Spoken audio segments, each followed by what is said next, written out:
अगर आपको ये जानना है ना कि आपके पार्टनर को भी कभी पूर्ण जो संतुष्टि है वो मिलती है या फिर नहीं मिलती है, या फिर आप कुछ नया करना चाहते हैं जो कि आप नहीं कर पाते हैं, ओकेजनली अगर आप करना चाहते हैं तो बिल्कुल कीजिएगा। जो कि एक फोरप्ले का ही पार्ट होता है, जो कि आपकी टंग है। टंग की हेल्प से आप किस तरीके से अपनी पार्टनर को आप बहुत अच्छे से सेटिस्फाई कर सकते हैं, खुश कर सकते हैं, बिल्कुल डीप लेवल पे उसको खुशी दे सकते हैं। तो आज हम इसी के बारे में बात करने वाले हैं, कैसे करना है, क्या सावधानियां रखनी है, क्या-क्या आप अपने पार्टनर को देंगे इसमें। तो कुछ तो मैंने बता ही दिया है, बाकी हम डिस्कस कर लेते हैं। तो चलिए शुरुआत करते हैं आज के इस वीडियो की। तो मेरा नाम है एकता और आप देख रहे हैं बहुत ही प्यारा सा चैनल एकता यूनिक। तो चलिए समझते हैं। देखिए, किस तरीके से आपको करना है। तो देखो, जब भी आप करने के लिए रेडी होते हैं, तो आप सीधे ही, अगर आपको आप सोच रहे हैं कि टंग से करना है, तो सीधे ही आपको वहाँ पे जाके टंग से नहीं कर देना है। शुरुआत नहीं कर देनी है उसी से। शुरुआत में आपको, जैसे आप नॉर्मली करते हैं, जो कि प्ले का हिस्सा होता है, या आपको किसेस वगैरह करनी होती है, जहाँ पे उसको अच्छा लगता है, उसकी फुल बॉडी को एक्सप्लोर करना है, एंड एंड में आपको वहाँ पे जाना है, ठीक है?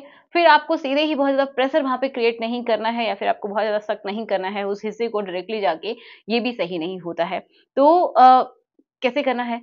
तो जैसे कि बहुत ही आप सॉफ्टली, बहुत ही जेंटली आप वहाँ पे अपनी टंग की हेल्प से आस-पास का जो एरिया होता है, वो हाथों की हेल्प से, अपने जो फिंगर्स हैं उनकी हेल्प से आप पहले छू सकते हैं, टच कर सकते हैं, जिससे उनको और ज़्यादा अच्छा फ़ील हो सकता है, आपकी प्रेज़ेंस वहाँ पे फ़ील होती है।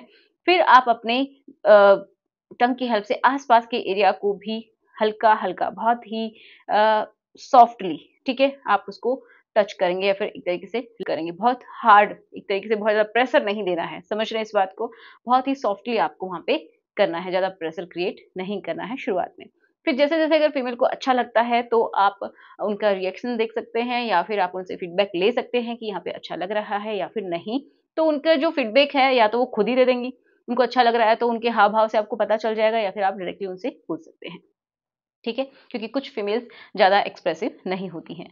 तो फिर आप क्या करेंगे कि आप धीरे-धीरे फिर आप आएँगे उस हिस्से के ऊपर। उसमें भी डायरेक्टली आपको अंदर नहीं करना है, सिर्फ़ जो ऊपर का हिस्सा होता है पहले वहाँ पे आप करेंगे हल्के हाथों से, एंड टच करेंगे, एंड फिर हल्के-हल्के जो आपकी टंग है उससे भी आप लिक कर सकते हैं। स्लोली करेंगे, एंड देन आप धीरे-धीरे प्रेशर का इस्तेमाल भी कर सकते हैं, जैसा कि आपको अच्छा लग रहा है या फिर अपने पार्टनर को भी अच्छा लग रहा है। तो टंग का भी आप प्रेशर लगा सकते हैं, भी कर सकते हैं, तो ताकि उनको थोड़ा-सा और एक्साइटमेंट फ़ील हो।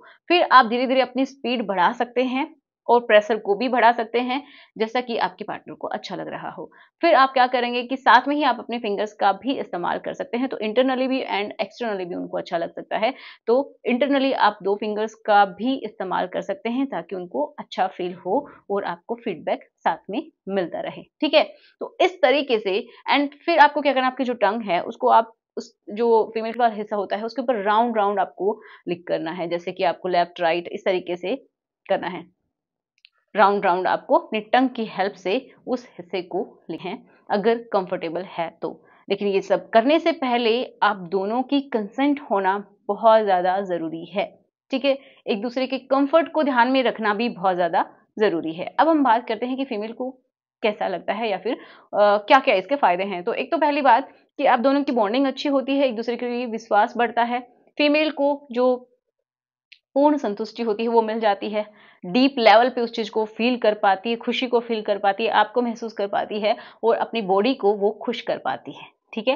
तो एंड उसकी जो मानसिक जो स्थिति होती है वो भी बहुत अच्छी होती है उस समय, क्योंकि जब भी आप अपने उस लेवल पे पहुँच जाते हैं जहाँ पे आपको सबसे ज़्यादा अच्छा लगता है, तो फिर हम बोल सकते हैं आपको मिल गया है, ठीक है?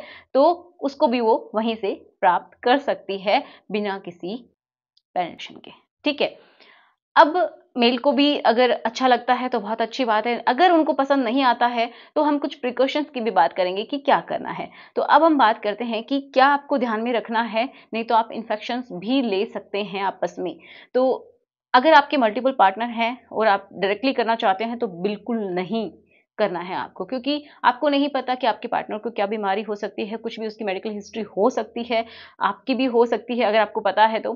तो भी आप लोगों को ये नहीं करना चाहिए डायरेक्टली, क्योंकि वहाँ से सलाइवा, आपका सलाइवा और फीमेल का जो लिक्विड है वो दोनों मिक्स होते हैं, और उसी के थ्रू ट्रांसमिशन हो सकता है एसटीआई का भी, ठीक है? बहुत तरीके के इन्फेक्शंस आप ले सकते हैं, जैसे कि हर्पीस हो गया, क्लेमाइडिया हो गया, गोनोरिया, ये सब एचआईवी, ये सब आपके अंदर आ सकते हैं या फिर आप भी दे सकते हो। तो आप ऐसा ना करें अगर मल्टीपल पार्टनर्स हैं, तो फिर आपको क्या करना है, एक प्रोटेक्शन का इस्तेमाल करना है। ठीक है, अगर आपको नहीं पता कि आपकी पार्टनर कैसी है या फिर आपके पार्टनर को नहीं पता कि आप कैसे हैं, तो आपको एक प्रोटेक्शन का इस्तेमाल ज़रूर करना है। तो उसके लिए स्पेशली भी आते हैं, डेंटोडर्म आते हैं। अगर आपको नहीं पता है कि क्या होते हैं, तो सिंपली आप क्या करेंगे, जो प्रोटेक्शन आप इस्तेमाल कर सकते हैं, सिंपल है। तो उसको आप कट कर लेंगे, ठीक है, उसके रिंग हटा देंगे एंड उसको वर्टिकली मतलब सीधा कट कर लेंगे, उसको खोल लेंगे। खोल के आप उस पार्ट पे रख के फिर आप कर सकते हैं अपनी टंग की हेल्प से, ताकि आपको इन्फेक्शन ना लगे और फीमेल को भी इन्फेक्शन ना लगे। अब नेक्स्ट इंपॉर्टेंट बात क्या है कि जो कि सबसे पहले आपको ध्यान में ये होनी चाहिए कि जब भी आप करने के लिए जाते हैं, तो आप अपनी ओरल हाइजीन का बहुत अच्छे से ध्यान रखें। उस समय आप प्रॉपर तरीके से क्लीन करें, जो फीमेल है उस हिस्से को बहुत अच्छे से क्लीन करें, वहाँ की हाइजीन मेंटेन रहे। ओके, ये भी ज़रूरी है। करने से पहले और करने के बाद भी उस हिस्से को अच्छे से धोना है, आपको भी अच्छे से अपना माउथ क्लीन करना है, रिंस करना है, ठीक है? तो ये चीज़ें बहुत ही ज़्यादा ज़रूरी होती हैं। तो जो मैंने बताया कि प्रोटेक्शन इस्तेमाल करते हैं, चाहे वो फ्लेवर्ड ले सकते हैं या फिर नॉर्मल भी आप ले सकते हैं, जो कि लेटेक्स के भी होते हैं। जो स्किन के लिए सूटेबल है, उस तरीके के आप इस्तेमाल कर सकते हैं, ठीक है? तो आशा करूँगी आपको समझ में आया होगा, किस तरीके से करना है, क्या आपको सावधानियाँ रखनी हैं, ठीक है? तो फिर भी कोई अगर रह गया है कोई पॉइंट, तो मुझे ज़रूर बताइएगा। आपको ये कैसा लगता है, ये भी ज़रूर बताइएगा। तो चलिए मिलते हैं नेक्स्ट वीडियो में। Thanks for watching. Good bye.